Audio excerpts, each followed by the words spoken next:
This is my audience of Ashley, Allison, and Madeline. Our very way of life in the Midwest is about to be changed forever. Actually, the millions of people who depend on the Missouri and the Mississippi River are about to be devastated. Millions of people will have crude oil contaminated water. While it is easy to be detached from this case, hear me loud and clear. If you are a human being that requires any form of water to survive, this directly affects you. Don't let the sink faucets deceive you. That water has to come from somewhere. The second that source is contaminated, so is the water you use to cook with, so is the water you use to shower with, and so is the water you use to wash your hands with. The Dakota Access Pipeline is about to harm the entire country, and no one seems to care. If we don't begin taking genuine steps to protect our precious resources, our soil, our water, and our essential elements, we will not have a healthy or thriving planet to pass on to future generations. Regardless of foreign oil policies, the Dakota Access Pipeline is a disaster waiting to happen. When the engineers behind the pipeline issued a permit for the 1,026-mile pipeline, they most likely thought they were in the clear. They quickly moved through the permit process, skating on thin ice and tossing concerns of the people affected by the pipeline aside. They were hell-bent on starting construction, and no one could get in their way. This pipeline will go across North Dakota, South Dakota, Iowa, and Illinois, crossing through communities, farms, tribal land, and sensitive natural areas and wildlife habitat. The communities in this pipeline's harmful path, especially Native American tribes, had other plans. Based in Fort Yates, North Dakota, the Standing Rock Sioux tribe is a federally recognized Indian tribe and a successor to the Great Sioux Indian Nation. The other Native American tribes and nations have joined its efforts to stop the pipeline, according to CNN. So what's the big deal, and why are all the Native Americans so upset about the pipeline going through their land? In a statement made by David Archibald II, the chairman of the Standing Sioux tribe, David states that the corps put our water and the lives and livelihoods of many people in jeopardy. We have laws that require federal agencies to consider its environmental risks and protection of Indian historic and sacred sites, but the Army Corps of Engineers have ignored all those laws and fast-tracked this massive project just to meet the pipeline's aggressive construction schedule. The pipeline will be going through sacred and historically significant land. The Native Americans actually call the pipeline a black snake, as if they already know that when it ruptures and spills, it will already poison millions of people. And it's not like the protesters are just up against the oil companies and the government. They're fighting huge banks. They're fighting some of the most corrupt and financially powerful companies on the continent. The money-hungry groups that are financing the pipeline are taking deplorable steps to ignore the Sioux's objections. They're using their powers to push for the pipeline, which will do nothing more than generating more money for themselves. According to Food and Water Watch, 17 financial institutions have loaned the Dakota Access LLC $2.5 billion to construct the pipeline. These banks expect to be paid back over the coming decades, and by locking in widespread drilling and fracking in the false name of U.S. energy independence and security, the banks are increasing our disastrous dependence on fossil fuels. There are already thousands of people doing something about the pipeline, but it is not just Native Americans. It is a mix of activists, allies, and environmental protectors. The opposition to the pipeline also creeps into farmers and ranchers and landowners who have had their land taken from them against their will and given to the pipeline due to eminent domain abuse. Take Shailene Woodley, for example.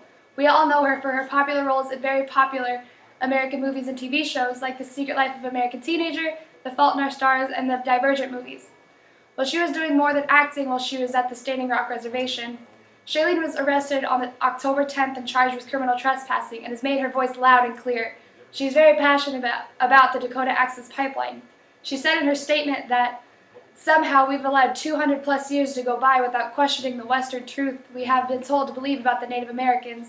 And now, in 2016, in the day and age of exciting technology which empowers revolution and curiosity, we are still blindly allowing 200 years of unjust history to continue. We are allowing Native American voices to be swallowed by the white noise of distraction. Doesn't this sadden you, America? Yet we fail to notice, and we fail to acknowledge, we fail to act. The Dakota Access Pipeline, my friends, is not another time to ignore, mistreat, and turn a blind eye to Native Americans, but it is time to guarantee the safety of America. We have the teaching for renewable energy, and it's up to us to begin utilizing it. On Tuesday, November 1st, President Obama decided to chime in during an interview with Christine Hauser from the New York Times and try to stop everything. We are monitoring this closely. I think as a general rule, my view is that there is a way for us to accommodate the sacred lands of the Native Americans. The Army Corps is examining whether there are ways to reroute the pipeline. We are going to let it play out for several more weeks and determine whether or not this can be received in a way that I think is properly attended to the traditions of the first Americans. When asked to comment on the police brutality happening, Obama said, "It is a challenging situation. I think that my general rule when I talk to governors and state and local officials, whether they are dealing with protesters, including, for example, the Black Lives Matter protests, there's an obligation for protesters to be peaceful and there's an obligation for authorities to show restraint." David Archambault II was very pleased with President Obama's statement about possibly changing the pipeline's path, but it has now been several weeks and too many people are getting hurt. On Friday, November 18th, the U.S. Army Corps sent Archambault a letter saying that all federal lands north of the Cannonball River will be closed to public access on December 5th for safety concerns.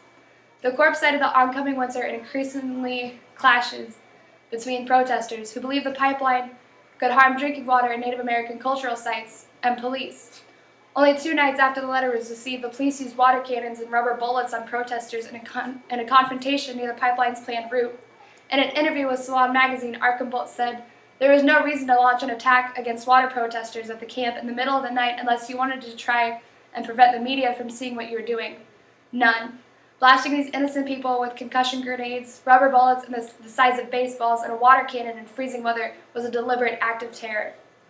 What can American citizens do about the Dakota Access Pipeline? Well, because most of us can't actually go to North Dakota and literally stand against the oil company, the next best thing is to donate. Winter is approaching in North Dakota, and the climate is extremely unforgiving. On the Sacred Stone website, they have lots of things that they need. They're seeking very warm winter coats, sweaters, hats, gloves, and other winter wear. The protesters' top needs include firewood, teepees, teepee poles and liners, trailers or campers for shelter, snow tires for all different sizes, gift cards for Lowe's and Menards, wood stoves, and heavy-duty sleeping bags that will stand up to sub-zero temperatures. Donating and finding out a way to get involved is extremely important, not only for the Native Americans, but for everyone in the country. Once the Dakota Access Pipeline is completed, it will only be a ticking time bomb until it bursts, poisoning millions of people. Stand with Standing Rock and say no to the Dakota Access Pipeline.